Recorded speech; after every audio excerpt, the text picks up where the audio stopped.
Hello friends, நான் வந்து video போட்டுட்ருக்கேன் பாருங்க. அதில் சாப்பாடு வீடியோ அப்படி இப்படி எதாவது வீடியோ போட்டுட்ருக்கேன்.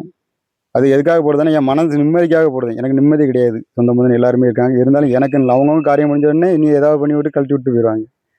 நான் நிம்மதிக்காக அதனால் போட்டுக்கிட்டுருக்கேன். ஏதோ பொழுதுபோக்காகவும் எனக்கு யாருமே இல்லையே, இப்படி நம்ம யூடியூப் அப்படி சொந்தங்கள்லாம் இருக்காங்க, நம்ம வீடியோ பார்க்காங்களே, நம்மளையும் ஒரு மனுஷனை மதிச்சிருக்காங்களே அப்படின்னு எனக்கு ஒரு சந்தோஷத்தில் வீடியோ போட்டுட்ருக்கேன். ஏதோ அன்னைக்கு ஒரு நாள் வீடியோ போட்டுக்கிட்டே இருக்கேன். ஆனால் ஒருத்தர் சாப்பாடு வீடியோ போட்டு ரொம்ப கேவலமாக பேசியிருக்காரு. என் மனசே தாங்கலை ஒரு வாரமா. அவ்வளோ கஷ்டமாக இருக்குது சாப்பாடு வீடியோ போடுறதுக்கு.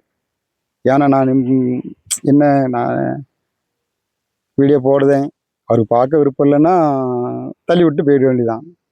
ஆனால் ரொம்பவும் கேவலமாக கமெண்ட் பண்ணியிருக்காரு பார்த்துருங்க. என்ன சொல்லுதுன்னே தெரில. அவ்வளவு கேவலமாக நம்ம பச்சை பச்சையாக கேட்டிருக்காரு. ஆனால் அவர் சொல்லதை விட அவர் கமெண்ட் பண்ணியிருக்காரு, நான் சொல்லது கூட முடியல. எனக்கு அவ்வளவு வாய் கூசுது. ஆனால் அவர் வீடியோ போட்டிருக்காரு, அடுத்த ஆளுக்கு சாப்பாடு கொடுக்கறது வந்து தெய்வத்துக்கு பூஜை பண்ணதோட பல மடங்கு நல்லது அப்படின்னு சொல்லி நல்ல விதமாக போட்டிருக்காரு. ஆனால் நான் சாப்பாடு வீடியோ போட்டதுக்கு இன்னும் ரொம்பவும் கேவலமான ரொம்பவும் அசிங்கமாக கமெண்ட் பண்ணியிருக்காரு. ஆனால் என்ன சொல்லுன்னு தெரியல அவருக்கு.